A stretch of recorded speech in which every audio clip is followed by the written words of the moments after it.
No. No, stay where you are. Do not break the stillness of this moment. For this is a time of mystery. A time when imagination is free and moves forward swiftly, silently. This is the haunting hour.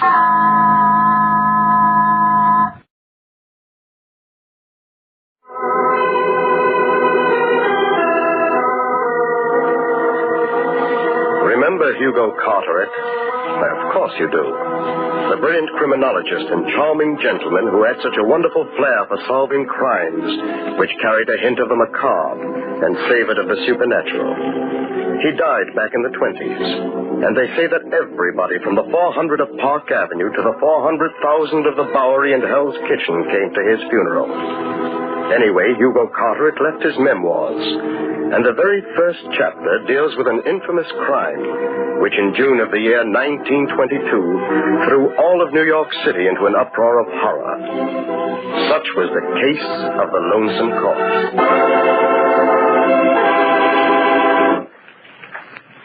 Greystone Park used to be the private estate of old Caleb Greystone, eccentric recluse and, incidentally, millionaire many times over.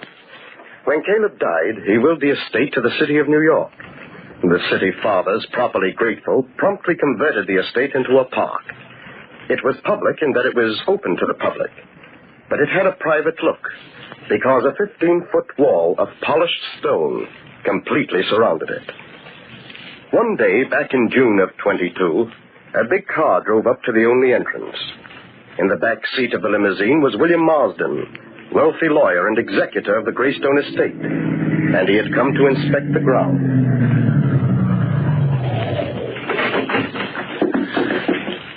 You wait here in the car, Edward.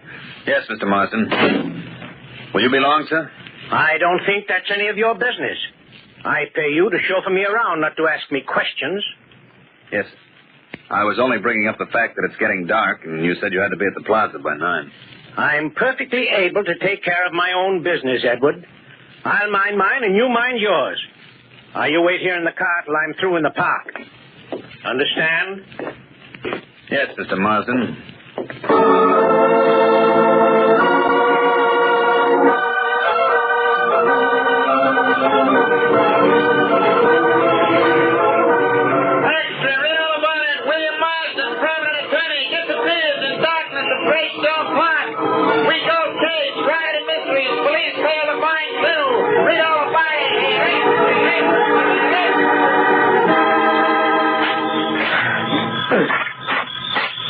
Hey, Joe.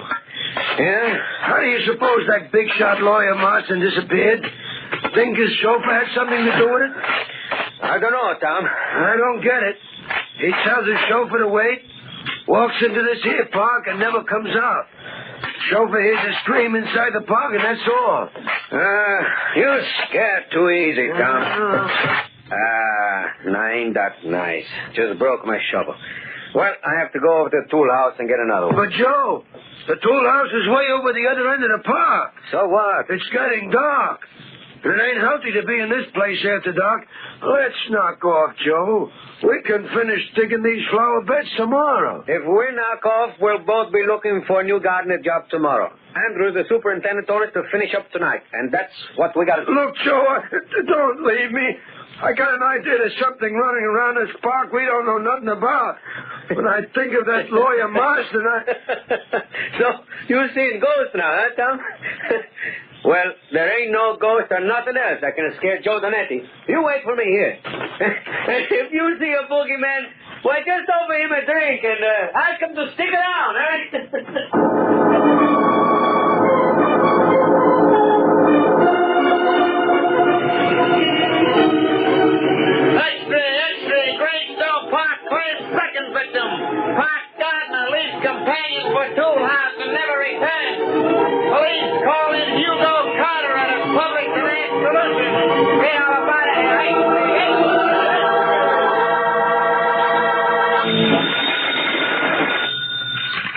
Police headquarters, Sergeant Hogan speaking. What? You saw a light floating around in Greystone Park? What kind of a light? Purple, eh? You see anything else? What? A white ghost walking down the park road, eh? All right. Don't get excited. We'll send a squad car to investigate right away. Hello, Sergeant Hogan. Oh, hello, Mr. Carteret. Miss Smith? Oh, I see you know my special assistant. Of course he does, Hugo. The sergeant and I are old friends. We met at the policeman's ball. Keeping you busy these days, Sergeant? Busy? Mr. Carteret, we sure need your help in this case. The commissioner's going nuts inside. And you ought to hear the double talk coming in over this wire. This Greystone Park business has got the people living around there walking around in circles. They're seeing everything from the king of the pixies to the ghost of my great-grandmother. I don't wonder. I've been working up a few shivers about it myself. Is Commissioner Williams in, Sergeant? Yeah. Go right into his office, Mr. Carteret. He's expecting you. Thank you. Here comes another screwball report. Come on, Ann. Police headquarters. Sergeant Hogan speaking. What? You heard some kind of animal howling in Greystone Park? What kind of animal? So, Joe Donetti left you to get a new shovel, eh, Farrell? And then a little later, you heard a scream. Yes, sir. It come from far off, and it must have been Joe. Oh, hello, Hugo. Miss Smith? Commissioner? Well, I guess that'll be all, Farrell. Stay pretty close to home, though. We may need you later. Yes, sir. Oh, that was Tom Farrell, the gardener. Hard to get anything out of him. He's so jittery. He's convinced there's some kind of murdering thing running around loose in that park. So is Mars and the chauffeur. And I'm convinced they're both telling straight stories. I trust you searched the park thoroughly, Commissioner. Oh, of course I have, Hugo. Had a detail practically scrape every foot of the area with a fine-tooth comb. And you found nothing, Commissioner Williams? Nothing. Until yesterday morning. Oh, you have a clue? Yes, if you want to call it that, Hugo. But, well, it's almost incredible. Fantastic on the face of it. Hugo, we need your help badly. We're at our wits' ends down here, and I haven't even asked. Well, naturally, Commissioner, I'd be delighted. There's a touch of the macabre and supernatural here that I find very interesting. Don't you, Anne? I'm not so sure. Now then, Commissioner, you said something about a clue. Yes. Donetti, the missing gardener, was wearing hobnail shoes. The road was soft from the recent rain, and we were able to trace his footsteps as far as they went. What do you mean, as far as they went? I mean those footprints stopped dead in the middle of the road. What? Right next to Caleb Greystone's tomb in the center of the park. It was just as though some giant bird of prey picked Donetti up and carried him off. But, my dear Williams, that doesn't make sense. I know it doesn't, but it happened. Donetti couldn't vanish like that, unless he had wings. Maybe he does have wings now.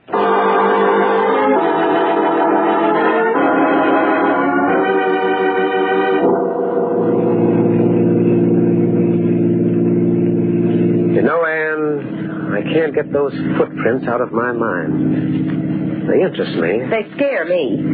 In fact, I think I'll stop in at Greystone Park and have a look at them. You mean now? Yes. Oh, but Hugo, it's midnight, and there's something dangerous roaming around in that park. Something deadly. Why not wait until tomorrow in the daylight? Because the things that happen in Greystone Park, Anne, seem to happen at night.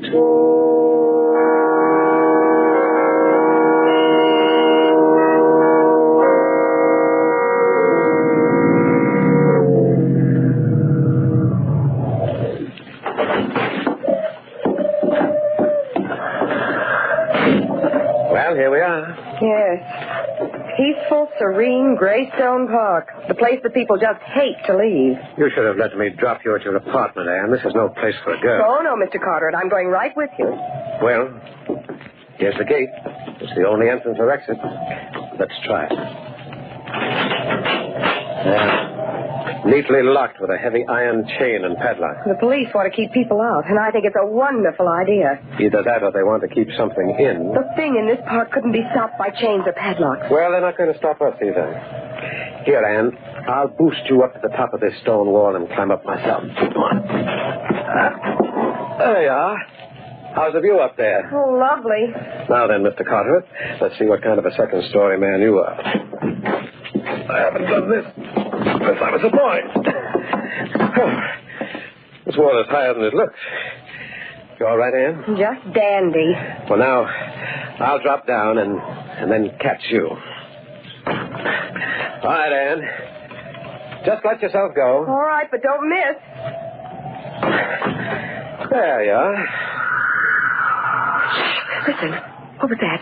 Only the wind. Oh, I thought I heard someone calling. Why, Anne, You're trembling. You're telling me. Hugo, where are we going? Up this road until we reach the place where that missing gardener's footprints stop. Right next to that big square tomb in the center of the park, according to Commissioner Williams. Mm-hmm. That's the Greystone Mausoleum. All that remains of old Caleb Greystone, the philanthropist, lies within it. And that's the statue of old Caleb himself, standing on the roof of the tomb. Oh, how nice. I hope you realize that William Marsden and Joe Donetti walked along this same road at night, and they did... What's wrong? I felt a cold hand on my face. That isn't a hand, it's a leaf on the end of a twig. Poor kid. You're frightened, aren't you? Who, me? I'm scared to death. I'm so scared my hair's standing on end. It's ruined my permanent. Oh, Hugo. What is it, Anne? That statue on the top of the mausoleum. The statue of Caleb Greystone. Yes? Well, what about it? It moved. What? Now, wait a minute, Anne. Hugo, I tell you it moved. I saw it lift one of its arms and turn its head in the moonlight. Now, Anne, it's just that you're on edge. What you saw was a mirage brewed out of moonlight and your own imagination. That statue's made of stone. Stone statues don't move. Come on, we leave the road and go down this hollow.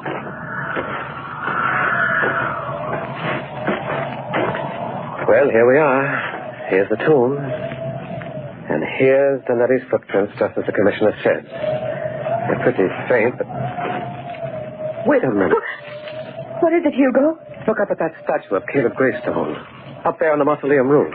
What about it? Well, when we saw it on the other side of the hollow, it faced toward the road, didn't it? Why, yes. Now it's facing away from the road. And it did move, Hugo. It did move. More than that, Anne. While we lost sight of it down in that hollow, it turned completely around.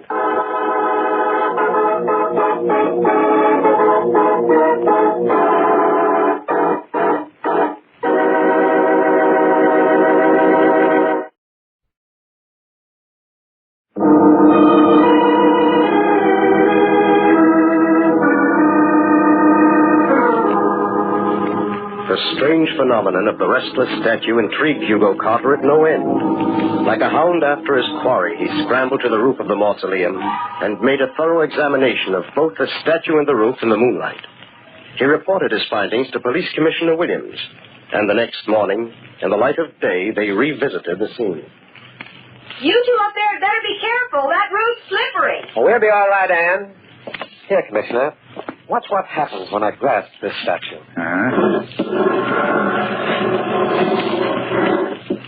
Yeah, interesting, Hugo. It turns loosely on that upright bar. Yes.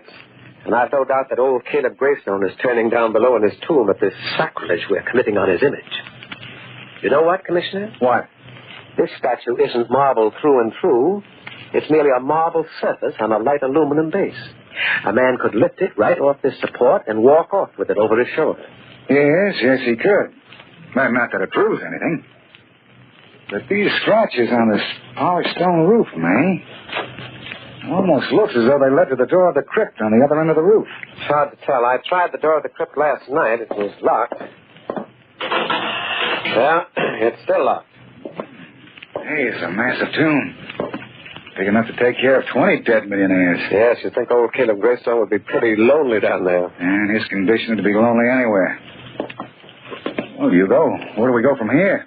Let's have a talk with the park superintendent, Commissioner. His office is over there on the left. Maybe he'll be able to throw a little light on the proceedings. As the old saying goes, you never can tell.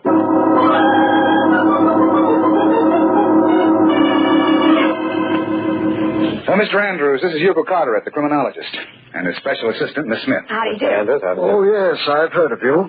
How do you do? As superintendent of the Greystone Park, Mr. Andrews, we thought you might give us a little information on that tomb.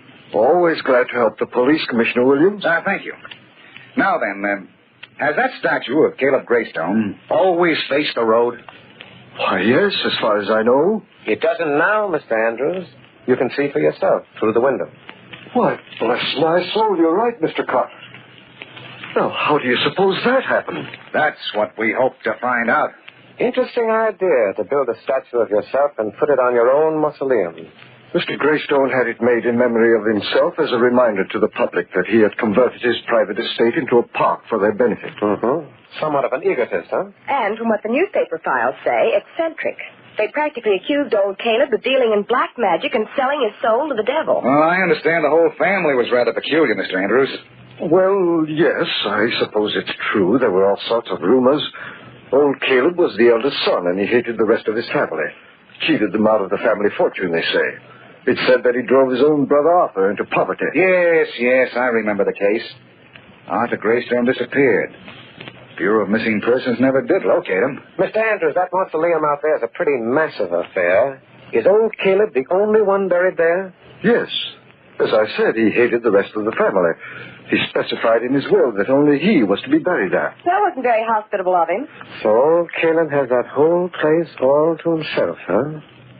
What are you getting at, Hugo? Yes, that's what I'd like to know, too. Oh, nothing. Nothing at all.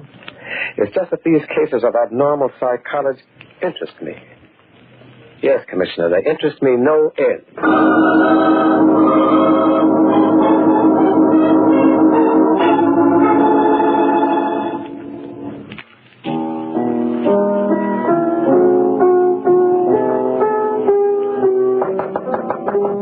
Come in. Oh, hello, Anne. Hello, Hugo. Relaxing at the piano, I see. Yes. Would you like me to start? No, I like that melody you're playing. So do I. You know, music brings a certain clarity to the jumbled mind. It resolves things. It's a mental lullaby. Where have you been, Anne? Down at police headquarters. Poor Commissioner Williams. Why, poor Commissioner Williams? Every newspaper in town is clamoring either for a solution to this Greystone Park mystery or a new police commissioner. Yes, I know. It's a pity. You know, Anne, Frank Williams is not only a gentleman, he's our friend. I think the time has come for us to try and crack this case. The time has come, all right, but how? Well, we've seen the outside of Caleb Greystone's tomb. It might be interesting to have a look at the inside. The inside? Yes.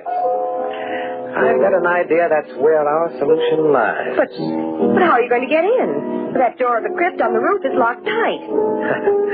Well, Anne, if I may boast a little, I have a certain skill with burglar tools. Yes, I know, but you can't go there in broad daylight and burglarize somebody's mausoleum. I don't propose to go there in broad daylight. You mean we're going tonight? I mean, I'm going tonight. I'm taking you home right after dinner. Oh, no, you don't. You need someone to hold your flashlight. And besides, I'm just mad about mausoleum.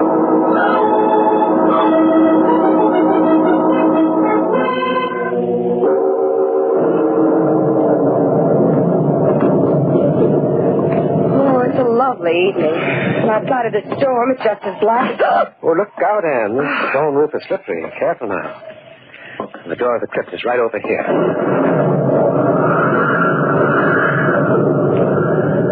Now keep your flashlight trained right on this lock. But wait a minute. How did that happen? How did what happen? Why, the door of the crypt is unlocked. Unlocked? Yes. Somebody's been here ahead of us.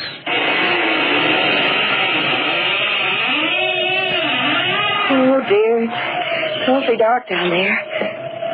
What are we going to do now? We're going inside. But there may be someone in there. But I'll find out. You wait out here. Oh, no, Hugo Carteret. I'm not going to stand out here alone. I'm going in with you. Have it your own way. We'll take this hammer with us. It may come in handy. Careful now. There are stairs leading down into the crypt. You stay close to me. Hugo, I'm practically hugging you to death right now. Oh, it's cold in here. Well, it's dry at any rate. It's dark as pitch. I can't see a thing. Here, Anne, you take the hammer. Let me have the flashlight. Now, let's have a look. Oh, Hugo, look. There are two men lying there on the floor. They must be... Yes. The two men who disappeared in Greystone Park. William Marsden and Joe Donetti. Are they? Yes, I'm afraid they are. Oh, poor devils. Nobody would think of looking for them in here. How were they killed? They've got deep red marks around their throats. Typical of some kind of strangling cord. Oh, it's horrible. Why were they brought here? Why would anybody want to do a thing like this? The motive, Anne, like everything else in this tragic case, was abnormal. I'm beginning to see now why. Anne, listen. Footsteps on the roof. Someone's up there. Yes.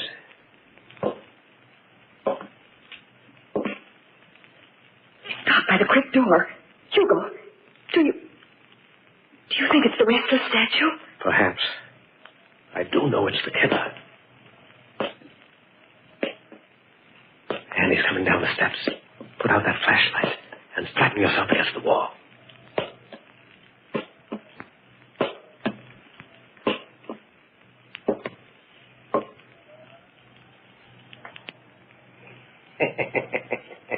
Good evening. Oh, come now. I know you're in here. I can see in the dark better than you think. I have eyes like a cat. I saw you coming through the trees. I left the crypt door open for you. You walked right in, you fools. You walked right in. Who are you? Why, my name is Arthur Greystone. This is the Greystone tomb. I live here with my friend. So you killed these two men? Yes, it was lonesome here. I wanted my brother Caleb over there in the casket to have company. He wanted to sleep alone in this big, beautiful mausoleum. It was so selfish of him, so selfish. But now he has two others to sleep with him. And soon he'll have four. You took the statue of your brother off the supporting rod, didn't you, Arthur? It was light enough to carry. You hid it here in the tomb and posed as your brother's statue. In the dark, your victims couldn't see that the statue was alive. You dropped a cord around their necks as they passed below. You're very clever, my friend. No, I wouldn't move if I were you. I have the strangling cord here in my hand, and I'm very good at using it. Why did you do all this? My brother Caleb cheated me in life. Drove me into poverty. Then he tried to cheat me even in death. He built this tomb and willed that only he would sleep here. This is your idea of revenge, filling his tomb with sleeping companions. Yes, I've waited years to get even. Caleb wanted to be alone, but now he'll never be alone. He'll never be able to realize his dying wish. Well, this talk has been very pleasant. Yes, indeed, but now we must get to work. What? I'll take you first, young lady. Please don't try to resist. I assure you I'm very strong. And really, I don't want to make you suffer. Look out, Anne! I tried to drive you with your flashlight, will you? You fool, I'll get hold of you. I kill you in my bare hands! I'm stronger than you do here! Nice work, Anne. You handle a hammer like a carpenter. Oh, Hugo, I'm afraid I killed him. No, you just stunned him, that's all, Anne. I'll tie him up in his own cord in a moment. But first, let's have a good look at him with this flashlight. Lift that white hood of his, will you, Anne? Hugo, it's Tom Farrell, the gardener.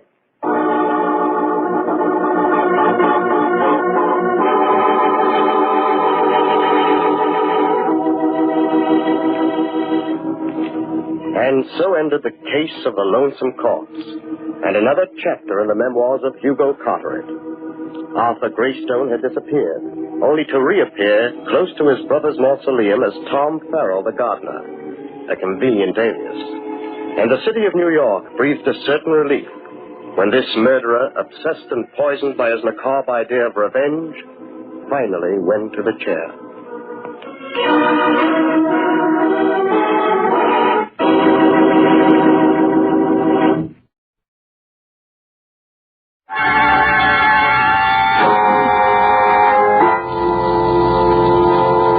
Shadows and stillness, mystery weaves a spell of strangest fascination, charging the mind with doubt and fear.